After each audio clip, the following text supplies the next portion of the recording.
Hello, everyone. You're listening to another episode of the Colleague Down the Hall podcast. I'm your host, Jeanene Wolfe, and today we're going to talk about acknowledging the reality of holiday cancellations. As therapists, we know that the holiday season can bring unique challenges to our practices, and one of the most common is an increase in cancellations and no-shows during times around the holiday. And while many of us have not seen this as consistently as we did before 2020, it does seem to be a trend that is resuming. So during this time, clients may be traveling, hosting family, feeling overwhelmed by financial pressures or holiday shopping, or prioritizing holiday activities over therapy. It's not uncommon for the weeks leading up to Christmas and New Year's to result in lighter caseloads than expected. The good news: this is something we can anticipate and prepare for. By planning ahead, we can reduce the frustrations that come with last-minute cancellations, maintain your workflow, and even use this time as an opportunity to tackle other areas of your practice or perhaps some more personal time for yourself and your family. Here are some practical strategies you can implement to prepare for and manage this. Start by addressing the holidays in session now. And just as a note, this is something that I do for Thanksgiving as well. So next year, I will be offering this sort of advice a little earlier in the year. One of the most effective ways to anticipate cancellations is to talk with your clients about the holiday season now. I've been doing this for years and it works beautifully. Bring up scheduling early. Proactively ask clients about their holiday plans and how they might impact their sessions. For example, you can say, the holidays are coming up and I know things get busy for many people. Let's look ahead and see if there are any sessions you might need to reschedule. This gives clients an opportunity to make changes with plenty of notice. A few weeks ago, I sat down and looked at the holidays and figured out what amount of time I wanted off, what days, what hours, etc., so that I could have a little lighter workload. So I've been talking to my clients saying, let's look ahead to Christmas week and New Year's week. So is this a time that you would like to still have a session and we can move you to a different day if I'm going to be having days off? Or these are the hours I'm working, would you like to use one of those session times instead?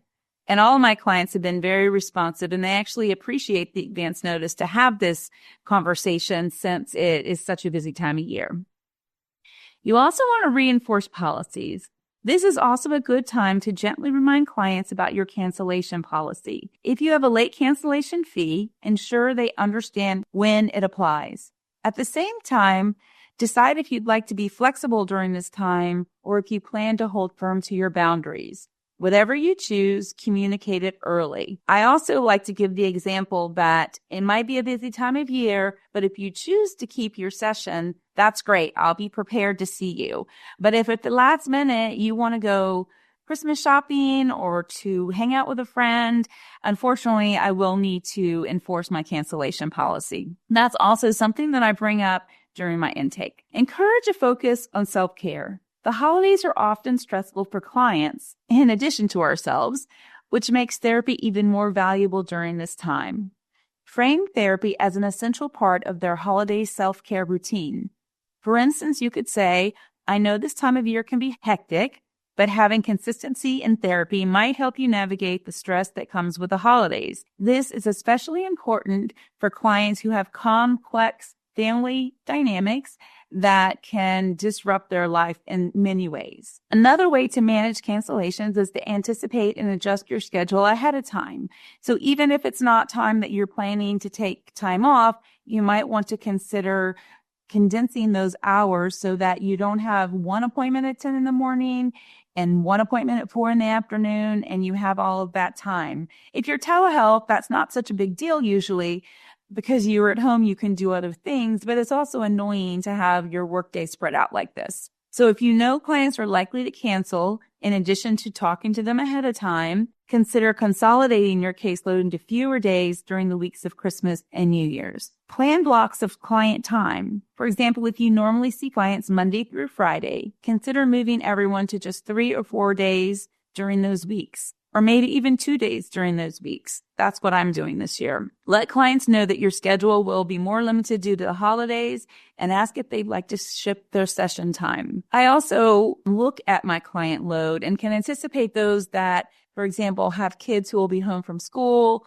or always travel out of state for the holidays. So I can anticipate ahead of time how many I think I might see, and that will help decide what the hours that I'm going to actually work are.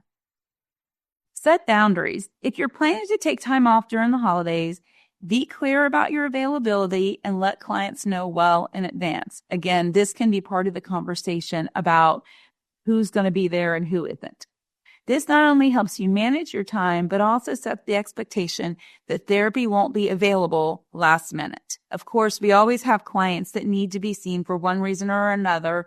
So be really careful about adding in extra sessions if you don't have to. Prepare for no-shows. Even with a condensed schedule, you'll still likely have some cancellations. So you want to mentally prepare for this so you're not caught off guard. And have a plan in place for how to use that time. So when cancellations do happen at the last minute, it's easy to feel frustrated. Of course you do. Or like you're losing valuable time and money, because we know that if we're not seeing clients, we're not making money. And it's so hard to budget when we don't know what client sessions we will actually have. Instead of letting it derail your day, have a plan for how you can use that time productively. Look at different areas such as administrative work, practice growth, professional development, and personal care. For administrative work, use the downtime to catch up on tasks that often get pushed aside. And this is going to come as no surprise to you, like finishing progress notes, organizing client files, or updating your practice management software. This can help you head into the new year feeling organized and refreshed. It's also a good time, if you haven't already done so, to start doing some goal setting for your practice next year. Practice growth. Take this time to revisit your marketing or business plans. Are your website and social media profiles up to date? Are there tweaks you want to make to your processes or materials for the new year? Use this quieter time to focus on long-term goals. And again, you might want to consider quarterly planning for the coming year. Professional development. Consider spending time on continuing education, reading, or other professional development activities.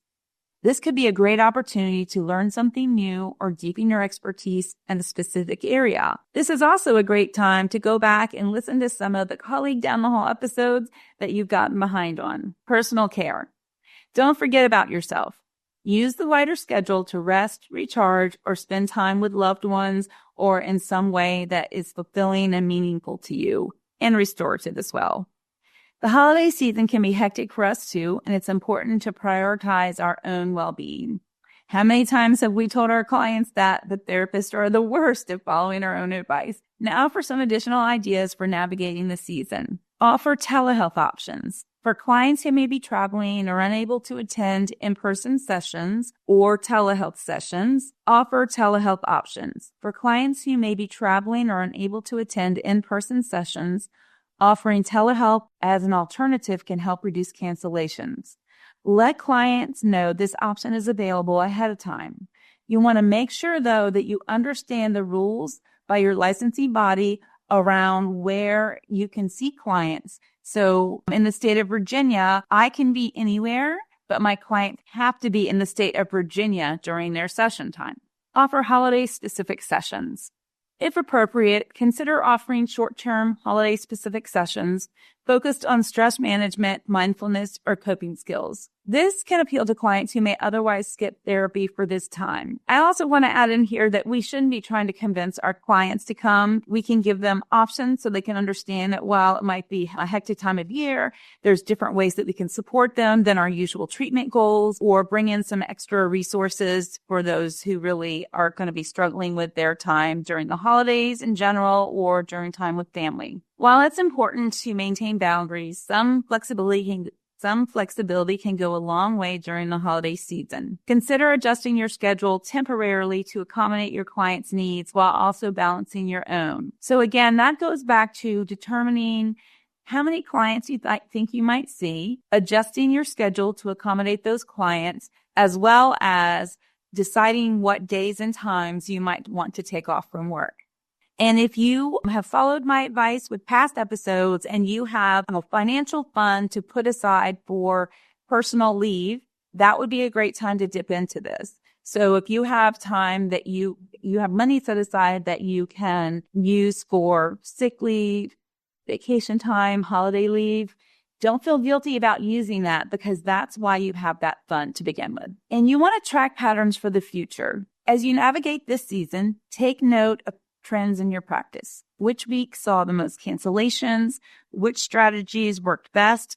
This data can help you plan even more effectively next year. Although we do have to remember that we work with complex humans, and so we can only do as much planning as we can do. Finally, a reminder. The holiday season can be a challenging time for therapists. Between the increased workload with your clients who need lots of before and after support around navigating complex family relationships or issues around the holidays themselves, managing client cancellations, navigating your own holiday stress, and planning for the new year, it's easy to feel stretched thin. Give yourself permission to step back, set boundaries, and use this time to focus on what matters to you, both personally and professionally. The holidays may come with their fair share of disruptions, but with a little preparation and flexibility, they can also be a time of opportunity.